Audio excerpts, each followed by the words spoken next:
For Antiwar.com and Chaos Radio 95.9 in Austin, Texas, I'm Scott Horton, and this is Antiwar Radio.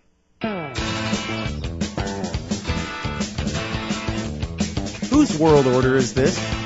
There's been a lot of debate since 2001 about the different politics, not so much between Republicans and Democrats, but the different factions of power within the Republican Party. And this is the kind of thing that always interests me a lot, and I have a lot of questions and not necessarily a lot of answers to my questions on this matter. So here to help explain things to me is Chris Floyd. He's the author of the book Empire Burlesque, High Crimes and Low Comedy in the Bush Imperium, 2001 through 2005. His website is chrisfloyd.com. He's the former author of the Global Eye column for the Moscow and St. Petersburg Times, and now is the chief editor of the Atlantic Free Press and writes a weekly column for truthout.org. You can also find his writings at counterpunch.com and at lourockwell.com. And I noticed this is the kind of thing you like to write about as well, Chris. You wrote one not too long ago called The War in Heaven, about the fight between the neocons and the establishment. Well, yeah, it is a subject. I think that, it's a fascinating subject, and it's a sinister subject, and it's an important subject because, you asked a very important question of whose world order is it. I guess basically it's, in some sense, it's the same order that it always was. It's, the powers that be, it's the establishment. But I said, as you noted, it has a lot to do at this point with the different power factions in the Republican Party, but also there's some bipartisan aspects to this too, And yeah, you mentioned the War in Heaven piece. This was a piece that I wrote about, basically a review of Bob Woodward's new book, State of Denial. And as I mentioned in that, of course, probably the history of it. Bob Woodward has always been, a safe pair of hands to receive, whatever the establishment needs to have done when Richard Nixon was going off the deep end and looks like he'd gone too far, they decided they need to rein him in. And so, there's Woodward getting a lot of scoops. He's a former military intelligence officer. And then when the establishment decided it was time to throw in with the Bush faction, their aggressive nationalism, because there's lots of money to be made out of war, and they have the nice tax cuts. Woodward was there again. You remember his first two books in this series were, they were very praiseworthy of the President Bush, right? They depicted him as a strong leader, firmly in control of the state, a visionary. Of course, now, what happened last year, as you see, is Iraq spins further and further out of control, and it begins to look like that maybe, Bush's complete incompetence of him and his team is about to kill the golden goose, that lays so many nice eggs for these guys. Well, then now there's been here's Woodward again on, Johnny on the spot, or Bobby on the spot, with another book, but this time, it's a completely different portrait of Bush. You couldn't read the first books of Woodward and read this last book and think you were talking about the same man. Of course, you're not. You're talking about, almost like a fictional character, like a lot of Woodward's books. But anyway, I think what you saw in this new Woodward book, and I think this illustrates the point that we were talking about. You have a certain faction of the establishment now trying to rein in this sort of more radical faction that George W. Bush represents. Mm-hmm. Because, as some of the reviews noted of Woodward's book, his main sources in the book were people like the former Saudi ambassador, Prince Bandar, who is also known as Bandar Bush because he's so close to the Bush family, and Andy Card and George Tenet and, Richard Armitage and Brent Scowcroft, if that's how you say his name, who was one of the top consigliaries of the Bush family up there with James Baker. They were the ones that were feeding Woodward, a lot of his best quotes and a lot of his most damaging quotes about the current Bush administration. And so it looked like a big pushback, and of course the Iraq Study Group was part of that too. You had a lot of the same kind of people. You have James Baker. The Iraq Study Group is even a better example because then you have that bipartisan, heavy lumber coming in there. You got Lee Hamilton, right? Isn't he on there? Well, and George Bush has basically told these guys to go to hell, right? Well, right. Well, that's the point. You see, first you had the Woodward book, then you had the Iraq Study Group. Here's the big pushback. It's like, look, we're trying to rein him in, but yeah, now he has just rejected all of it. So that's what I mean. That's why you have this war in heaven, because it's all happening at the top. We don't have anything to do with it. The lowly American people don't have anything to do with what's going on. But it's this, this is sort of an establishment. I think I mentioned it one time. You could describe it in those grand terms: war in heaven. It's also a falling out among thieves. Because all these guys make their money from different forms of loot and greed and war profits. It's just that I think that a lot of them have felt that Bush has gone too far, yes, and was bringing them into bringing us into a too dangerous thing where it's threatening their own wealth and privilege if things get too far out of it. I see. Yes, I remember back in 2002, my expectation was that the United Nations would eventually get on board, even though the Bushes were trying to. The Bushies, I guess I should say, were trying to posture as, right-wing and not dependent on the UN. But I thought, in the end, the UN will get on board and a multinational army will invade the country and they'll divvy up the resources among France and Russia, and it will be, basically the script for the Pentagon's new map, where they said you have these rogue states and they have to be forced into the world order. And, it's to be enforced by America and the UN Security Council ultimately. And what's happened instead, it seems like America has acted as the rogue state and sort of taken the establishment's long-term agenda of building international order, and they've sort of thrown it in the garbage can over just one state, over the invasion of Iraq. Well, that's absolutely what they've done. I mean, the United States has acted as a rogue state. I mean, you have to think... just as what you said, that was the likely scenario. The establishment, not just the American establishment, but the world establishment. The heavy hitters around the world would have rallied around in the end. So think how radical Bush's program really is. If these people won't get on board with it, or at least or have some questions about it. Right. I was going to say, that's exactly what happened, and it has been done over one state, Iraq, but it's also to establish the principle. I think the main reason why they attacked Iraq, not the main reason, but one of many reasons, but one thing they wanted to do, along with other things, was to establish this principle that they could do it. They wanted to establish the principle that the United States could invade anybody they wanted to, whenever they wanted to, with or without the UN or not. And as you said, I think, as you noted, I think the Bush administration didn't want the UN. They didn't actually want this coalition. They just wanted to do it to show that they could do it. The same way with his signing statements, and the same way with all these claims of really dictatorial powers that he's made domestically. They don't need it. They don't need it to fight terrorism because and I know that even before Bush came along, the federal government had vastly overwhelming draconian powers to do just about anything they wanted to. But it's established this principle that they are free from any restraint. And But yeah, it doesn't make a lot of sense in a lot of ways because they are sort of destroying their own nest of wealth and privilege. Right, as you say, killing the golden goose. I wonder almost whether Bush is right when he says that the historians will be nice to him, even though we all hate him now, for different reasons. I kind of wonder whether we'll all look back, and not that it was worth it, all the dead innocent people or anything, but that we'll sort of look back and see the silver lining that George Bush really destroyed the long-term agenda of building the kind of world empire that could possibly last under the UN, and instead has just gone to ridiculous lengths in a way that, as Pat Buchanan says, the American empire is already over. We're only trying to figure out how to get back home now. Absolutely. Well, that's a very good point. That's an absolutely good point. Yes, it could be that that Bush's one historical legacy will have been to destroy this, as you say, this world order of, highly concentrated corporate states and big families. These families that sort of rule the world, to the Bushes and the Saudi royal family and the Bin Ladens and all these people. That may be his great legacy. That's a good point. Maybe we should write a letter to him and say, look, George, you've secured your historical legacy. Now go home. So, yeah. Please, quit early. Yeah, go ahead and quit. You've done it, you can knock off now. But, of course, then he'd be back down there with you in Austin, in Texas, so that might need to be good for you. But, yeah, well, I wish he'd just go home to Connecticut, where he's from. Absolutely. Well, wherever it is he's from. But well, and that's really the point, isn't it, that the Bush family they're trying to be at least the cross between the Eastern establishment, after all, his mother's a Pierce, right, and his grandfathers are Walkers and Bushes, and yet, at the same time, try to kind of be the Western oil men, military-industrial complex right-winger types. Absolutely. And trying to split that difference, kind of.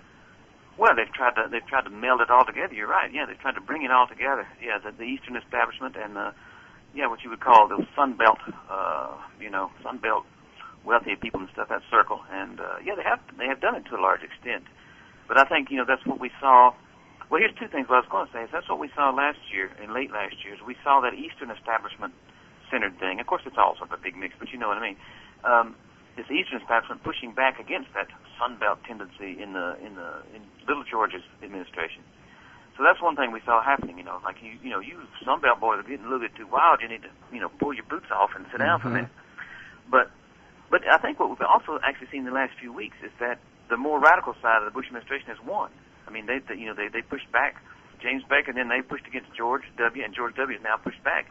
And see, I think this is one thing I mentioned in one of my columns was that although there are a lot of parallels to what the establishment did to Nixon. Nixon gone too far. We need to get rid of this guy. They got rid of him. But Nixon was always an outsider. He was never part of the Eastern establishment. He was never even part of the Sun Belt establishment. He was really sort of an outsider. So it's much easier to get rid of him. But see, George W. is he's to the manner born, right? He's a son of the establishment, and so to actually dump him, if they wanted to, they could push it. If you get enough Republicans around to push impeachment, to dump him though would be to sort of condemn themselves. So I think this is why we're in an even more dangerous situation, because they really won't get rid of George W. And now he's sort of pushed back. He said, "I'm going to have my surge. I'm going to do it." It's sort of like it's that Go ahead. He's gone so rogue, but yet to the general public, he still represents the establishment. Is what you're saying, that if they really move against him, they're indicting themselves for putting him in that position in the first place. Well, they're just indicting one of their own. They're admitting to the whole world that gosh, we really got it all screwed up, didn't we? And also you have this sort of clan loyalty too. I mean, there's loyalty among I don't know if you want to call it class or whatever you want to call it. I prefer to call it like cliques and factions, but I mean, there's this kind of loyalty in this. Like, we're not going to hang one of our own out to dry. Now, this guy Nixon, this loser Nixon, we can get rid of him anytime we want to. But, one of our own, well, we just, it's like all sort of a wealthy family, wealthy and powerful families, which, I can see in operation since I'm based in England at the moment, so you can see the sort of family dynasties in action. I mean, they take care of their own, they look after their own, and that's one thing. That's why I think they're not just going to dump Bush. Now, I don't know if I don't, so it looks like they're going to sign up for this surge. I mean, although everyone knows that the surge is not going to work, and even his own military experts say that, well, you can't do anything with 20,000 troops except make things worse. But now, whether they're going to sign on for a war with Iran, which I think is coming sooner rather than later, that's going to be the big question. Although I don't know what they can do to stop it at this point. But I mean, go ahead. Well, that kind of refers back to what you brought up earlier, the Bob Woodward book. Henry Kissinger had written an article, I believe, for the Washington Post, saying at the end of last summer, saying talk to Iran. And then immediately after that, almost, the Woodward book came out and said, hey, everybody, Henry Kissinger is Dick Cheney's best friend, and they hang out, and he gives them advice all the time. So what does that mean, that Cheney's not taking Kissinger's advice, or that Kissinger doesn't really mean it when he writes in the Post that he would have the Bush administration talk to Iran? What do you think? Well, gosh, now of course, we're dealing with the sort of master Machiavel of the age, so it's hard to say what he's playing. But you're right. I was going to say that was one of the Woodward's book was fairly interesting in general, but I mean, he was mostly just telling us what a lot of us already knew, that the Bush administration was really screwed up. But you're right, but that point you made I thought was the best point in the whole book, was that was his one real revelation, was that Kissinger had been their top outside advisor. That Cheney had said, well, we talk to him every day, we talk to him every week, whatever. He's the top outside advisor.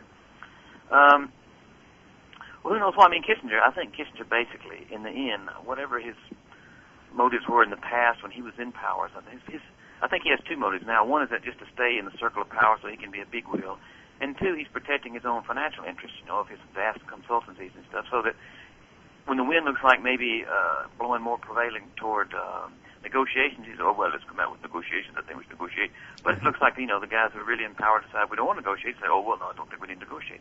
I mean, I think if you look back over the history and like the transcripts of Nixon and Kissinger always tells those in power what they want to hear. He will almost never tell them what they don't want to hear. Of because in Kissinger's own books after his Nixon years, he said, "Oh, I was opposed to this policy. I was opposed to that policy. Oh, I thought the Christmas bombing was very wrong. Oh, I thought we shouldn't have done this. We shouldn't have bombed Hanoi. We shouldn't have done this." But then, of course, in recent years, the tape transcripts come out, and it's always, "Oh, yes, Mr. President, we should do that. Oh, yes, we should bomb Cambodia. Yeah, we should hit them with everything that moves, So, I mean, that's another thing with Kissinger, is he says whatever he feels like is going to, aggrandize himself. It's going to make him some money. It's going to keep him in the circle of power. I don't think he has, one more sort of he has a bias toward war and, power politics, brutal power politics that doesn't worry about how many people get killed. I mean, that's one of his biases. But, as you say, tracking the slight twists and turns, that he says this in March and he says that in May, and, this is the pattern of Kissinger's entire career. If you look back to 2002, he actually wrote an op-ed for the Wall Street Journal urging caution over Iraq and saying at least go to the UN first, and seemed to be saying that he was against it. And then when he was called out, he said, "Oh, no, I'm for it." But he was definitely seemed to be coming more from the Colin Powell camp than the Dick Cheney camp in the run-up to the war. Right.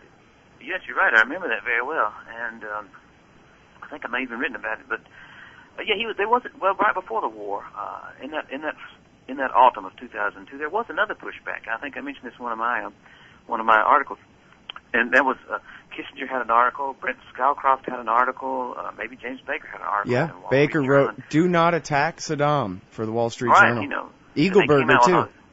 Yeah, Eagleburger, right. All these people that had those, I say, that was like an early sort of skirmish in the war in heaven, but the same thing is happening now, is in the end, the guys who actually hold the reins of power, the hardcore guys, Cheney and everything, and Rumsfeld at that time, they didn't go for it, and what happened, this is what I think is the worst thing that's happening, one of the worst things that's happening now, is that every time that push comes to shove with the establishment in this radical faction, which is what the Bush administration is, the establishment has buckled. They don't stand up for themselves, and they're not. And as I pointed out before, they're not even standing up for their own best interest.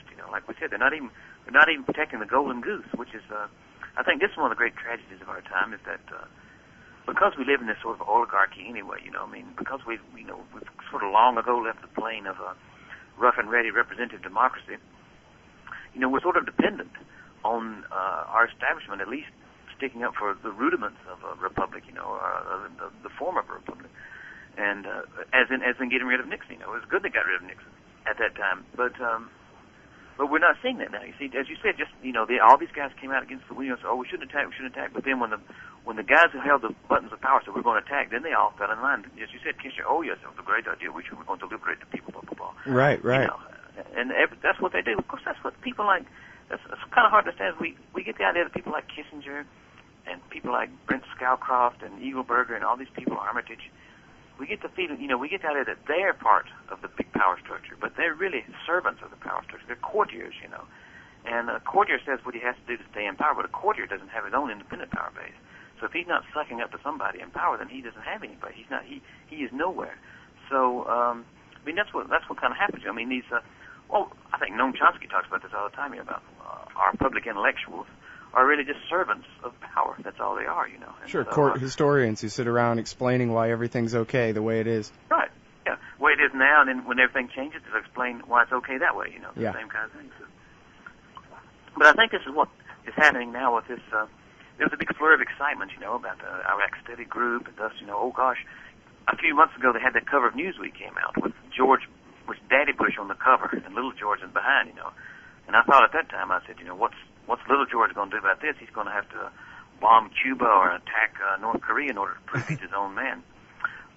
But as I was saying, the same thing is happening now that happened before the war. You had this establishment faction, Eastern establishment, Daddy Bush, James Baker, Armitage, Kissinger, all these people saying, don't attack Iraq. But when he went ahead and attacked Iraq, they fell in line.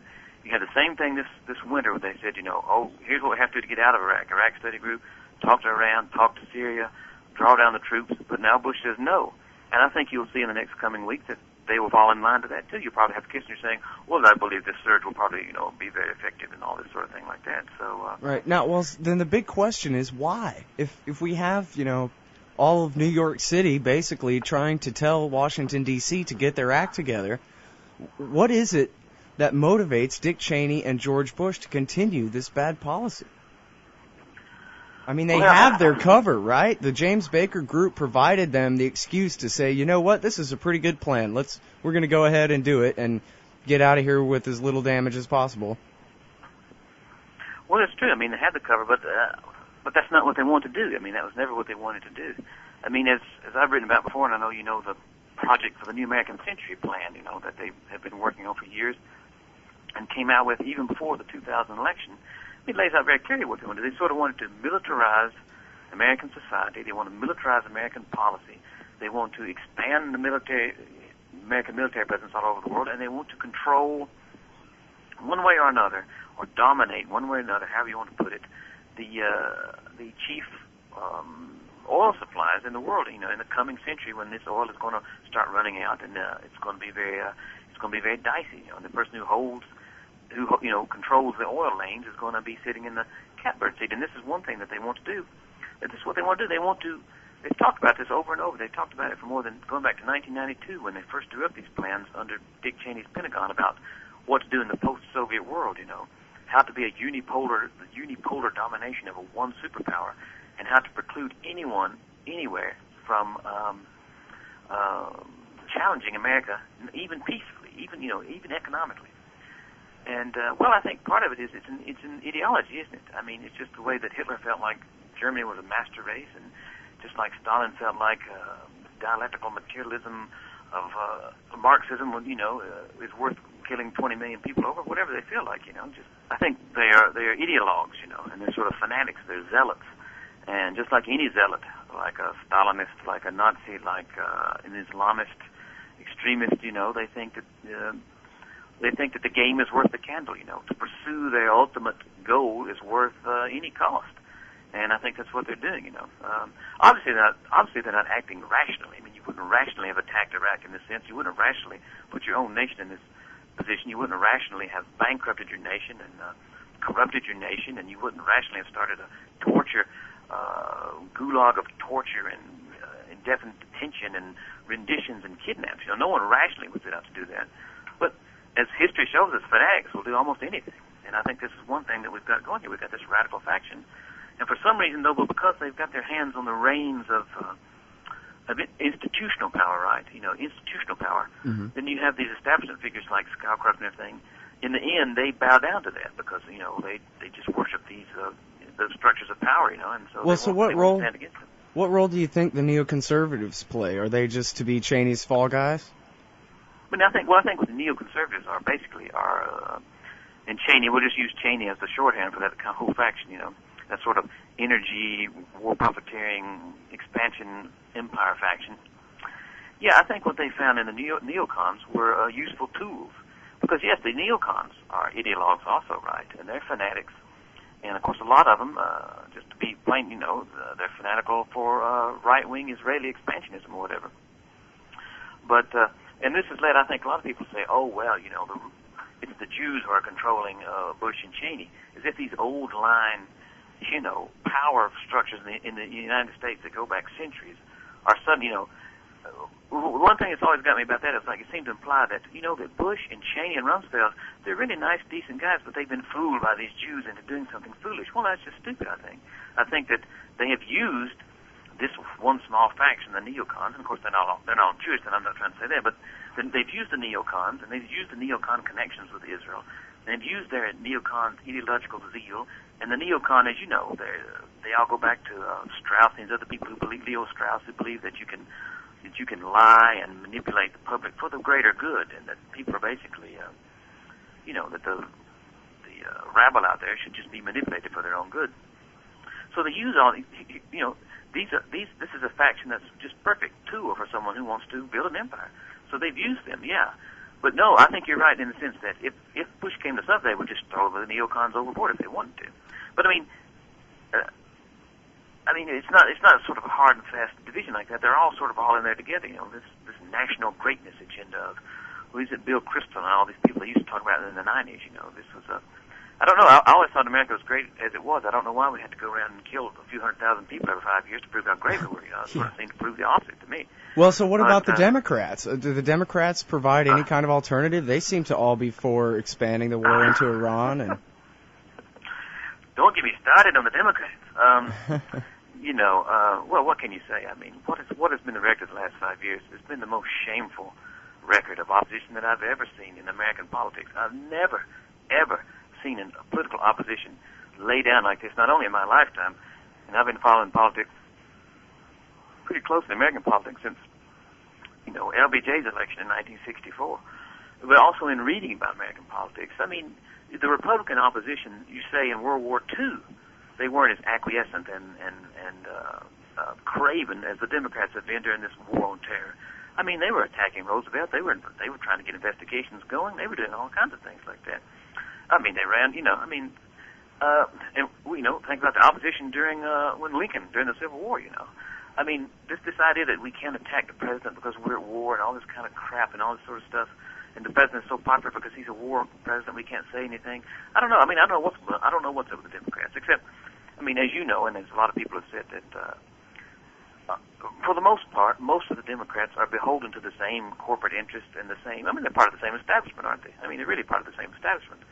And you see when John Kerry ran in 2004, well, John Kerry, yeah, he had a lot of differences with George W. Bush, and it would have been marginally better if John Kerry was president instead of George Bush, I guess. I mean, he's a little more competent, I guess. But what was John Kerry? John Kerry was, he came from wealth that was even greater. He's far richer than Bush or Cheney. And he has, establishment ties going back generations, and he had vast corporate interests, and during the 90s, he'd done a lot of things, for the corporations, and deregulation of this, and telecom consolidation, all these sort of things, So, I mean, they're all part of the same sort of team. So to expect any difference from the Democrats, because especially from the 1980s on, as the unions went down, which was one of the big bases for Democrats. Of course, the unions were all very corrupt and things like that, but they did provide this sort of counterbalance. And they gave in a lot of cases, I mean, yes, of course, the top people were corrupt, but they gave a voice, to working people. They gave them, some sort of voice in politics. Well, they don't have that anymore. The Democrats aren't dependent on that. The Democrats are dependent on the same corporate interests as the Republicans are. And so they just go around, saying, "Oh, we're like the Republicans. We're not just quite as bad." But see, now we're back to our same paradox again. If the establishment is against this, then it seems like they would be trying to use the Democrats to oppose it. Well, they are to some extent, right? I mean, the Democrats aren't doing. I mean, they're, these Democrats in opposition aren't as strong as the ones when Nixon was, the guys who pulled the plug on the Vietnam War. They're not going to do that because there's just been, I think, just to make a general point, there's just been a sort of massive degeneration or de-evolution in American politics over the last, in my lifetime. I mean, I've just watched. I mean, as I said before, I sort of came of age. I was young then, but I was a sort of political junkie back in the 60s, And I mean, you just couldn't. If you dropped the politics of the 60s into now, it would just go. You just couldn't recognize it. I'm talking about the straightforward politics, not protests in the street and not hippies and not this. I'm just talking about if you took the Washington's politics from the 1960s and superimposed it on Washington now, it would look like something that dropped out of the moon. It's like, who are these liberal Republicans like Everett Dirksen and all these people like this? Who are these Democrats who are talking about these radical programs and they're trying to stop the war? Who are these people? You wouldn't even recognize them anymore. Yeah, well, all the radical programs are being put up by the Republicans now. Yeah, well, radical in the other sense, but we sort of like had a polar shift. The Republicans are radicals and the Democrats are sort of acquiescent goobers, as far as I can tell. And it really does seem, too, that it sort of depends on just your point of view. If you come from the left, it would be pretty easy to see the Democrats, I think, as just sort of right-wing mercantilist Cheney types themselves. But if you come from the right, I think it would be pretty easy to see Bush and Cheney as big government socialists, not necessarily liberals, but... yes, well, absolutely. Well, that's what we've come to. I mean, another thing that historians might look back and say that was an accomplishment of Bush is that he did transform the politics of the United States, and I think he's done. I mean, inadvertently, he has done that. I think he's brought hold factions of the left and right together on common cause on things that we, that we really believe in together. You have, if you have Bob Barr working with the ACLU to stand against government repression, well, you have people on the right, people on the left recognize, you know what, our constitutional republic is something very precious. We should both work together, to both. If we could get things back to normal, sure, we can have all kinds of squabbles. Should we have welfare? We shouldn't have welfare. We can do this back and forth and back and forth. But when the life of the republic itself is at stake, well, then I think people tend to see what's more important. And I mean, I know, I would come from the liberal perspective, I suppose, what you would say.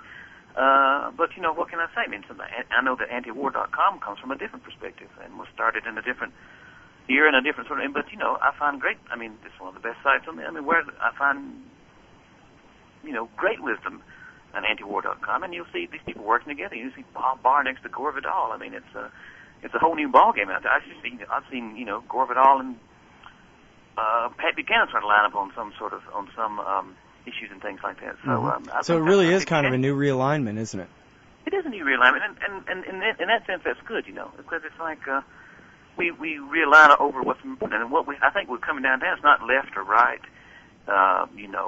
It's as you say, it's a question of who stands for the republic and who stands for this authoritarian, unitary executive, tyranny. Who stands for the republic? Who stands for an authoritarian state? And what you'll have is I think you'll find you have a lot of liberals who have, come to suspect big government more than they did before, because gosh, it's just you can't put this kind of power in anybody's hands, because look what can happen. And you have people who were conservatives, because ourselves conservatives in the past, like in the 90s, people like Bob Barr say, well, but sometimes civil disobedience is required. Sometimes you have to stand up against the government, and the government is not always right, or the sort of conservative position is not always right. So-called conservative position. Someone who calls himself conservative is not always right, And but I think that's one of the hopeful developments that's come about. Is this sort of new political realignment, and I just hope we get to the day one day where we can all start arguing again. Right. But that the life of the republic is not at stake, because that's what politics is, and that's what politics should be, I'm sure that in many, many aspects, in a lot of aspects, I would be opposed to a lot of policies that Justin there at Antiwar.com say would hold, on a domestic scale. He would be opposed to some things that I might oppose. But that's what politics is. That's what we should. We should be arguing about that sort of thing. But and I should say, for me, I would rather not even be interested in this stuff at all. Honestly, I would rather be out having fun doing something. But as you say, this is kind of make it or break it for whether this is going to be a free society in the future right now, isn't it? Absolutely. Now you've hit the big point. Now you've hit the main point that I always feel. Actually, you're absolutely right. As for me, other people are like politically. I liked it when I was young.